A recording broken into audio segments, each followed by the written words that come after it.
Mesdames, Messieurs, bonjour à toutes et à tous. Voici les titres de l'actualité. Face à la recrudescence des accidents de la circulation, le ministère des Transports initie plusieurs actions pour sensibiliser les usagers de la route. C'est dans ce cadre qu'il faut inscrire la Semaine nationale de la sécurité routière ouverte hier à Bobo-Dioulasso. 100 000 tonnes de phosphate dorment dans le sous-sol burkinabé, un minerai que le Japon veut transformer en engrais pour les agriculteurs du pays, d'où le lancement d'un projet qui va mettre en œuvre cette belle initiative.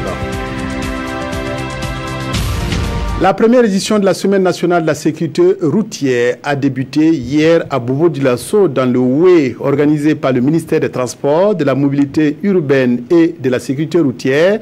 Cette semaine est placée autour du thème « Tous engagés contre la vitesse en circulation routière ». Les 7 jours de ce rendez-vous seront rythmés par des conférences publiques, des séances de sensibilisation et des sorties de contrôle routier. L'objectif est de prêcher pour la réduction des accidents de la circulation. Reportage à Bobo-Dioulasso, Lamine Karantao à Dissandamba. Ceci n'est pas un vrai accident. Il s'agit plutôt d'une simulation pour illustrer les fréquentes scènes d'accidents de circulation sur nos routes. Une séance de démonstration faite ici à la cérémonie de lancement de la Semaine nationale de la sécurité routière.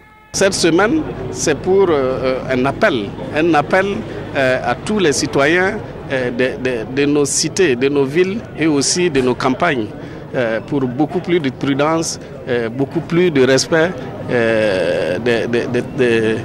du code de la route. Et pour cette première édition, c'est la ville de Sia qui a été choisie pour abriter les différentes activités. Un choix qui, au dire des organisateurs, n'est pas fortuit. Dans la ville de Bobo, nous constatons que les tricycles sont beaucoup plus utilisés pour transporter les personnes, ce qui n'est pas normal.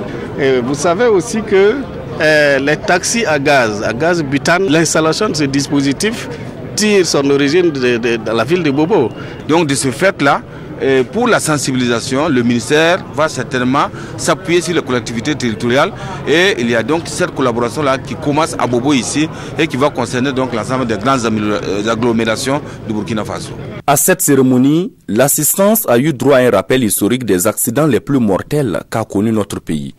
En termes de statistiques, il ressort que le Burkina Faso a perdu plus de 2750 personnes dans des cas d'accident et 47 000 autres blessés en l'espace de 3 ans.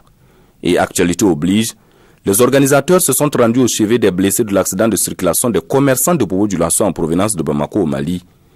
Un accident qui a eu lieu dans la nuit du vendredi au samedi dernier. Cette semaine nationale de la sécurité routière a commencé à Bobo-Dioulasso par un cross populaire.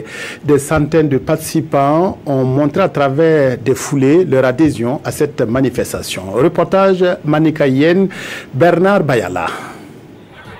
Parti de la place Tiefo Amoro de Bobo-Dioulasso, les ministres Souleymane Soulaman des Transports, Siméon Sado de l'administration territoriale, les autorités régionales des Hauts-Bassins et la population de Bobo ont battu le pavé jusqu'à la place de la Nation en aller-retour sur une distance d'environ 2 km. Une activité qui marque le début de la campagne de sensibilisation sur la sécurité routière et le choix de Bobo n'est pas fortuit. Nous avons choisi Bobo-Dioulasso pour cette semaine.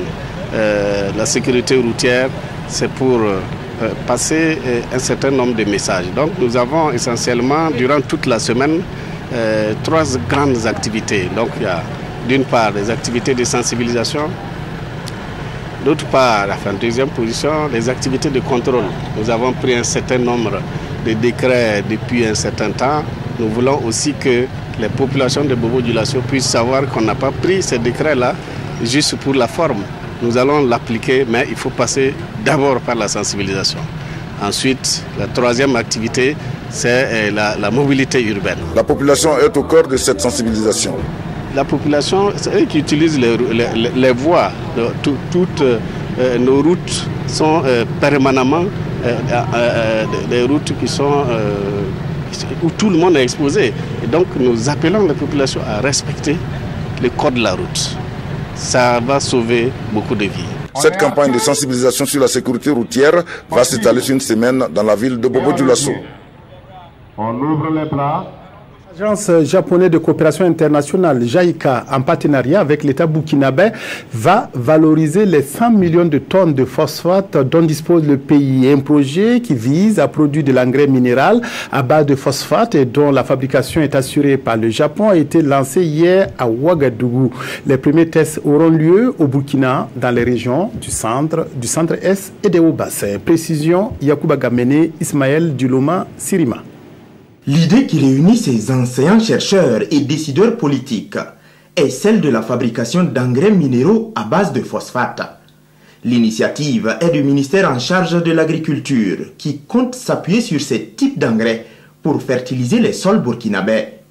Dans cette même vision, un projet de valorisation du phosphate vient de voir le jour. On s'est rendu compte que le Burkina dispose de gisements de phosphate importants.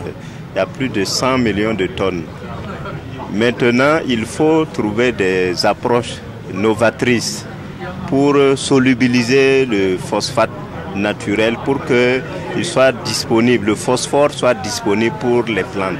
Et il y a des méthodes qu'on va utiliser, il y a des méthodes qui vont utiliser on va utiliser des plantes, il y a des méthodes qui vont utiliser aussi le traitement à travers la chaleur pour solubiliser ce phosphate naturel-là. Ce projet, soutenu par l'ambassade du Japon, va coûter 2 milliards de francs CFA.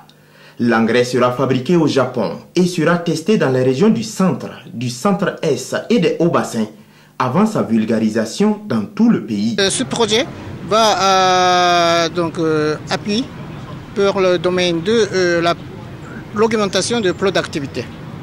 Pour le développement, croissance économique est très importante. Avec ce projet, nous voulons réaliser ça avec nos amis burkinabés. Le Japon est un pays agricole. On a beaucoup d'expérience. Ce projet de valorisation du phosphate va durer 5 ans. À terme, il entend relever le défi de la sécurité alimentaire au Burkina. L'ambassadeur des États-Unis a visité hier l'hôpital national Blaise Compaoré. Prenant le pouls de l'établissement, le diplomate américain a fait le tour de plusieurs services d'hospitalisation et de réanimation. L'objectif de cette visite était d'entretenir et renforcer la collaboration qui existe entre l'hôpital et la chancellerie américaine. Reportage Ali Badini, Oumar Zombri. Le diplomate américain Henry Young s'improvise en médecin d'un jour. En immersion à l'hôpital Blaise Compaoré à Tenganugo, l'ambassadeur des États-Unis au Burkina Faso visite plusieurs compartiments, dont la salle d'observation, la salle de réanimation et bien d'autres. Cette visite n'est pas le fait d'un hasard, mais plutôt d'une collaboration qui date de longtemps. On a commencé il y a longtemps ensemble et avec la nouvelle équipe qui va arriver dans le domaine de la santé au sein de notre ambassade, on va essayer de trouver des moyens de continuer cette collaboration. Cette visite réaffirme la volonté des États-Unis de poursuivre les échanges en vue de renforcer davantage le partenariat entre l'ambassade des États-Unis et ce centre hospitalier. Un partenariat qui se manifeste sous plusieurs formes, dont des appuis techniques comme des simulations de crise. Nous avons initié un partenariat qui nous permet de travailler ensemble pour la gestion de ces crises. Et travailler ensemble, c'est faire des simulations, mais c'est faire aussi un certain nombre de formations. Actuellement, nous avons discuté avec l'ambassade et il est prévu même au mois de juillet prochain une formation avec des experts américains qui viendront avec nos experts ici. Nous allons travailler ensemble. Profitant de cette occasion, Alexandre Sanfo a sollicité une aide pour l'équipement des salles de réanimation afin d'accroître la capacité de cette unité qui compte 12 lits fonctionnels sur les 24 prévus. L'ambassadeur des États-Unis, Andrew Yang, dit en avoir pris bonne note. Mathias Drabo et Pierre Ouedraogo sont les deux lauréats des Galians 2017 de la télévision nationale. Le premier a remporté un Galian et le Super Galian, le second 2 prix avec des productions en langue nationale morée. Faisons davantage connaissance avec ces deux travailleurs de la RTV, avec Césaire Carrefour et Vincent Tiendrebego. Il s'appelle Pierre Ouedraogo, profession journaliste en langue nationale morée. Tout commence en 1989. Il est d'abord animateur à la radio. J'ai recruté pour la lecture de communiqués à la radio nationale. Et après, j'ai continué avec les animations à la radio Arc-en-Ciel. Et voilà, c'est parti comme ça. De la radio à la télévision, le pas est franchi. Ce matin, de sa tenue traditionnelle vêtue, il monte sur le plateau pour son journal télévisé.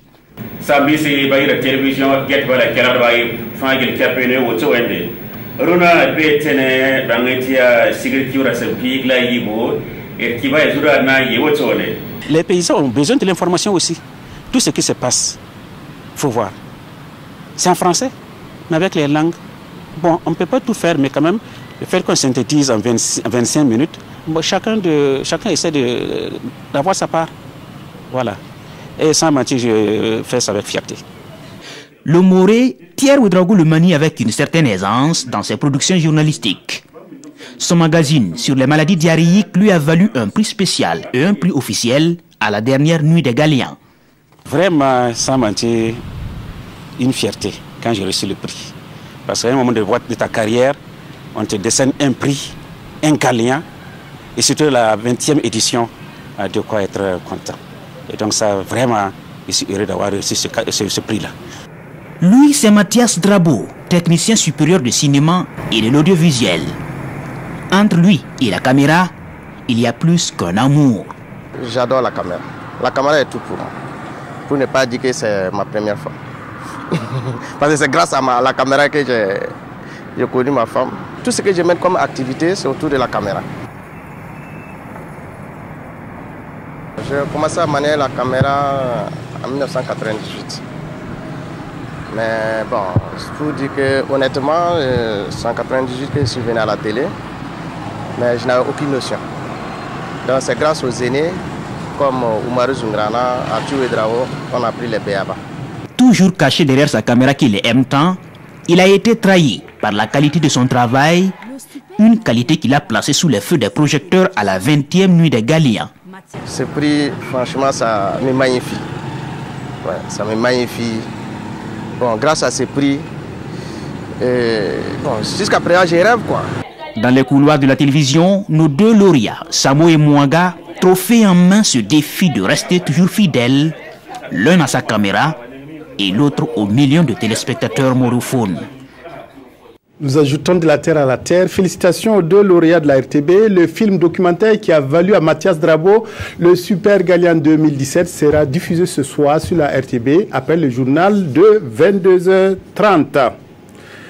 Après 6 mois de du lab, les lauréats du concours de mémorisation du Coran ont été primés dimanche dernier à la grande mosquée de Dioula-Soba à Bobo-Dioulasso. Le gagnant de ce concours, Hamza Ouedraogo, est reparti avec une moto, un bon de permis de conduire et d'autres cadeaux. Les autres lauréats ont reçu des vélos et des enveloppes financières. Ce concours est à sa 29e édition et son objectif est de faire une meilleure connaissance du Coran, donc de faire de la jeunesse, donc une meilleure connaissance du Coran. Reportage Bilidou Bazongo, Kadou Romenki. 4 niveaux de compétition, 3 lauréats par niveau, soit au total 12 lauréats qui ont mérité la confiance du jury à cette 29e édition du concours de mémorisation du Coran, édition 2017. Une moto, un bon de permis de conduire pour le premier du niveau 1, un vélo pour chacun des premiers des 3 autres niveaux. Les différents lauréats ont eu la joie de bénéficier des primes financières et de divers autres gadgets.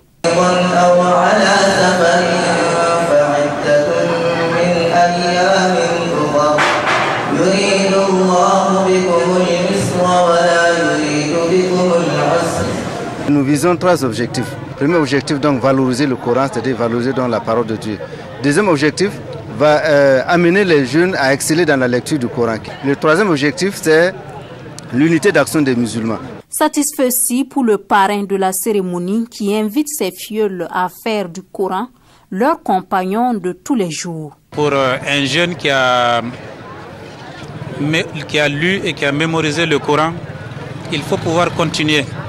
Quand vous laissez tomber, l'activité vous abandonne. Alors il faut persévérer, il faut poursuivre, il ne faut jamais arrêter. L'édition 2017 du concours de mémorisation du Coran a noté au départ 109 inscrits contre 81 l'année dernière.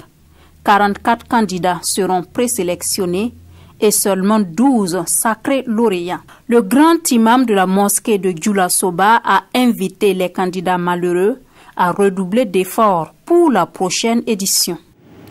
La revue de presse des quotidiens de ce mardi est consacrée au verdict du Conseil constitutionnel et au suicide d'un haut fonctionnaire de la police nationale.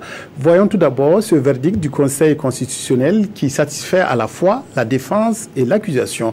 La revue de presse est signée Abdoul Rasmane Zongo.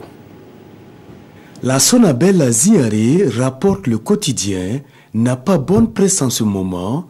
6 de ses agents actuellement emprisonnés ont incroyablement arnaqué des centaines de clients et extorqué des dizaines de millions de francs CFA en leur fournissant illégalement de l'électricité à travers la fixation de faux compteurs. Autre mauvaise nouvelle, la police en deuil, un commissaire de police se suicide dans son bureau, révèle tristement les éditions Le Pays et qui s'interroge du coup pourquoi et à 4 ans de sa retraite. Léonard Tiendrebego explique le quotidien et son nom, précédemment directeur des sports, arts et culture. Il se serait donné la mort après une réunion selon notre confrère, citant un anonyme.